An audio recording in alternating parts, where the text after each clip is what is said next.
Honorables députés, mesdames et messieurs, le système de sécurité de notre pays avait besoin d'une réforme profonde pour la rendre plus opérationnelle et plus efficace. Les acquis engrangés en 2 ans en termes de réorganisation de l'armée, d'équipement et d'armement sont inédits. Le manque de moyens matériels et humains, le maillage inadéquat du territoire, les antagonismes et la faiblesse des services de renseignement qui étaient les principaux défis de nos forces de défense et de sécurité ont connu des réponses efficaces. De nouvelles unités d'intervention rapide de l'armée ont été créées et opérationnalisées, portant le nombre actuel de bataillons d'intervention rapide à 28 et celui des groupements d'unités mobiles d'intervention à 13. Le processus de restructuration a pris en compte les corps paramilitaires avec la création d'unités combattantes au niveau des corps des eaux et forêts. Dans la dynamique du renforcement des effectifs, plus de 14 000 militaires, tous profils confondus, ont été formés et de milliers de VDP ont été recrutés, formés et équipés. Quant au maillage sécuritaire du territoire, de nombreuses infrastructures de sécurité ont été construites ou réhabilitées. Les zones de compétences territoriales de la police et de la gendarmerie ont été redéfinies afin d'accroître la couverture des besoins de la population en matière de sécurité.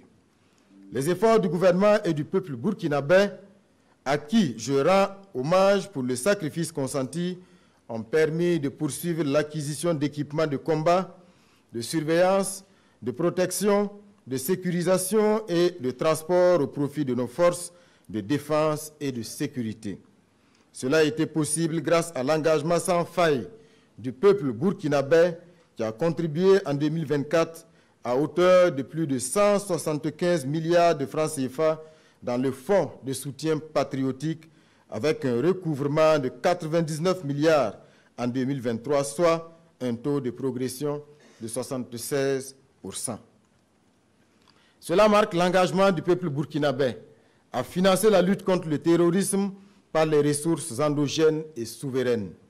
Ces efforts ont permis à nos forces combattantes d'accroître la puissance de feu sur l'ennemi et de recouvrer à ce jour plus de 71% du territoire, de permettre la réinstallation de plusieurs services publics, la réouverture de 15 sièges de circonscription administrative et la réinstallation de 212 villages.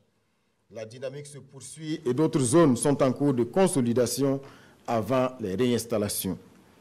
Monsieur le Président, nous étions obligés d'importer des armes, parfois assez élémentaires, dans des conditions souvent très difficiles, avec des obstacles savamment orchestrés par certaines puissances impérialistes et leurs alliés. C'est pourquoi nous avons entrepris de développer une industrie de défense, une expertise nationale en la matière, afin de nous libérer des blocus que nous avons souvent connus en matière d'acquisition d'armes, d'affirmer notre souveraineté militaire et de faire efficacement face à l'extrémisme dans sa manifestation violente. Aujourd'hui, l'armée burkinabé dispose d'une expertise avérée dans la maintenance, la rénovation et la fabrication de matériel et d'équipements militaires.